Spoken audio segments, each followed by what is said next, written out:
Untuk informasi terkini kita bergabung bersama dengan rekan Marcelina Tumundo dari Pengadilan Negeri Jakarta Selatan. Marcel, selamat pagi. Apakah Eliezer sudah tiba di pengadilan dan bagaimana kesiapan Eliezer menjalani persidangan hari ini, Marcel?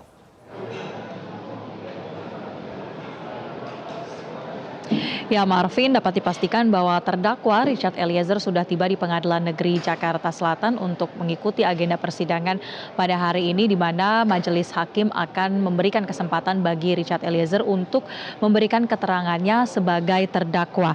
Terkait dengan kesiapan, tadi kami telah mewawancarai kuasa hukum Richard Eliezer, yakni Roni Talapesi, bahwa untuk hari ini Richard Eliezer akan memberikan keterangan dalam kapasitasnya bukan hanya sebagai terdakwa tapi juga sebagai justice collaborator, sehingga pihak kuasa hukum ini meyakini bahwa segala keterangan yang akan diberikan oleh Richard Eliezer ini akan kooperatif atau akan konsisten sesuai dengan apa-apa saja fakta persidangan yang telah disampaikan dalam beberapa bulan terakhir ini sejak persidangan ini dibuka pada bulan Oktober tahun 2022 mendatang.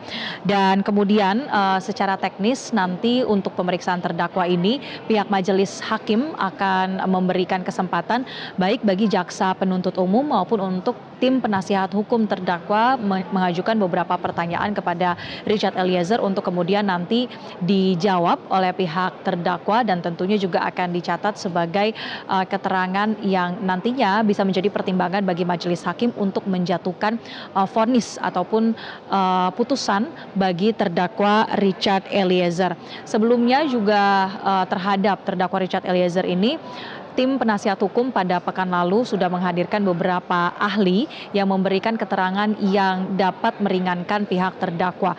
Pada pekan lalu saja ini ada total 4 ahli yang sudah dihadirkan, diantaranya adalah ahli hukum pidana atau salah satu tim perumus dari RKUHP, Albert Aris, yang telah memberikan keterangan terkait dengan khususnya adalah pasal 51 KUHP yang berbunyi bahwa barang siapa yang melakukan perbuatan untuk melaksanakan perintah jabatan, meskipun perbuatan itu kemudian melanggar hukum, tetapi karena melakukan perintah jabatan yang diberikan dari seseorang yang memiliki wewenang atau memiliki kuasa, menurut ahli tersebut orang itu tidak dapat dipidana atau tidak dapat dihukum.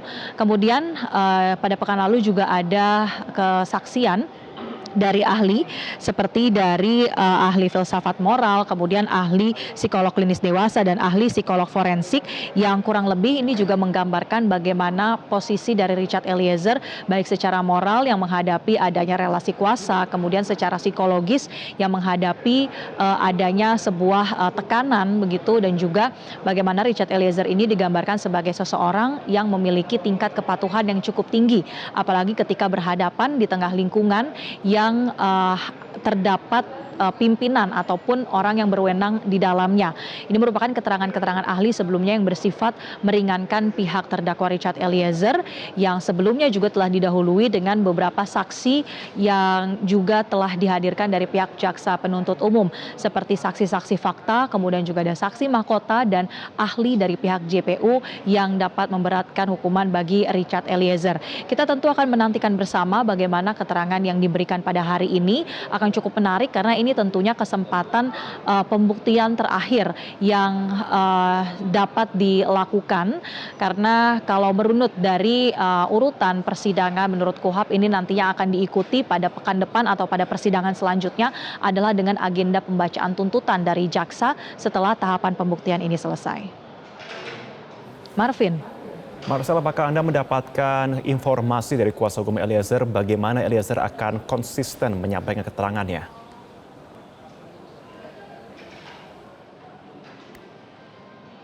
Ya, tadi kami mendapatkan keterangan dari Rodi Talapesi sebelum tadi ia masuk ke ruang persidangan. Ia mengatakan bahwa ia meyakini kliennya ini dapat memberikan keterangan secara konsisten, tidak berbeda dengan apa yang sudah disampaikannya dalam persidangan, baik ketika ia memberikan kesaksian untuk terdakwa lainnya maupun ketika dia dimintai tanggapan atas kesaksian dari beberapa orang yang sudah dihadirkan dalam persidangan ini. Tentu dari pihak tim penasihat penasihat hukum ini meyakini bahwa Richard Eliezer akan memberikan keterangan seobjektif ataupun sesuai dengan fakta dan juga konsisten.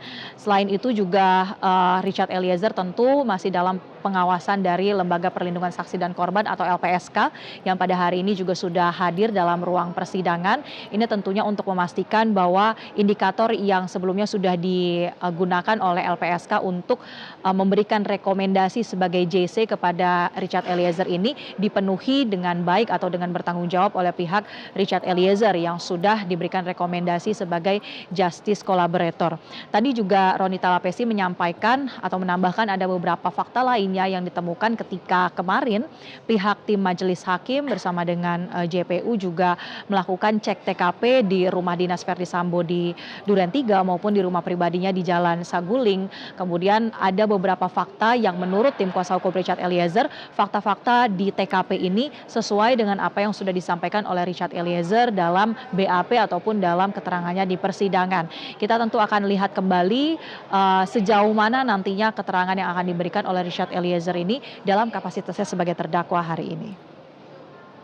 Marvin. Marcel, apakah Anda mendapatkan informasi terkait dengan persidangan lain yang juga berlangsung kali ini?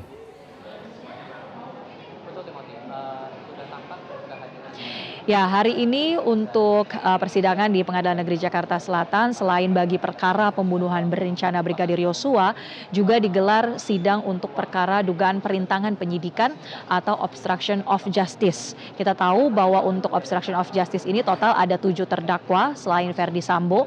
Ini ada 6 terdakwa lainnya yang merupakan mayoritas adalah mantan anak buah dari Verdi Sambo di Divisi Propam Polri.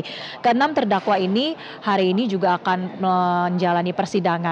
Di antaranya adalah untuk terdakwa Baikuni Wibowo, Cuk Putranto, dan Irfan Widianto diagendakan akan bersidang di ruang sidang 3 dengan agenda ahli meminta keterangan dari ahli ITE dan kemudian juga ada kesaksian dari saksi mahkota atau antar terdakwa dijadwalkan nanti akan saling memberikan kesaksian. Sementara itu untuk terdakwa lainnya yakni Hendra Kurniawan, Agus Nurpatria, dan Arif Rahman Arifin juga diagendakan akan menjalani persidangan hari ini dengan agenda meminta keterangan dari ahli pidana dan juga ahli digital forensik. Selain itu juga akan ada mendengarkan keterangan dari saksi mahkota di mana Verdi Sambo dijadwalkan akan bersaksi bagi terdakwa Hendra Kurniawan dan juga Agus Nurpatria. Tadi bagi para terdakwa maupun untuk Verdi Sambo yang akan bersaksi hari ini kami pantau juga sudah tiba di Pengadilan Negeri Jakarta Selatan, tinggal menunggu sebentar lagi persidangan ini akan digelar. Bagi persidangan untuk terdakwa Hendra Kurniawan, Agus Nurpatria, dan Arif Rahman ini dijadwalkan akan digelar di ruang sidang nomor 2 Pengadilan Negeri Jakarta Selatan. Tentu kalau kita melihat dari siapa-siapa saja yang dihadirkan hari ini, terutama adalah dari pihak ahli pidana dan juga ahli digital forensik, meskipun nanti kita akan ikuti lagi persidangannya, tapi tentu yang akan didalami ini adalah terkait dengan unsur-unsur yang bisa dipenuhi menurut pihak ahli untuk nantinya membuktikan apakah memang perbuatan para terdakwa ini memenuhi unsur dari pasal-pasal yang didakwakan. Seperti misalnya pasal 33 atau pasal 32 ayat 1 Undang-Undang ITE yang didakwakan kepada para terdakwa obstruction of justice ataupun sejumlah pasal dalam KUHP terkait dengan perbuatan merintangi penyidikan tewasnya Brigadir Yosua. Kita nantikan bersama Marvin dan juga pemirsa kesaksian untuk kasus obstruction of justice ini.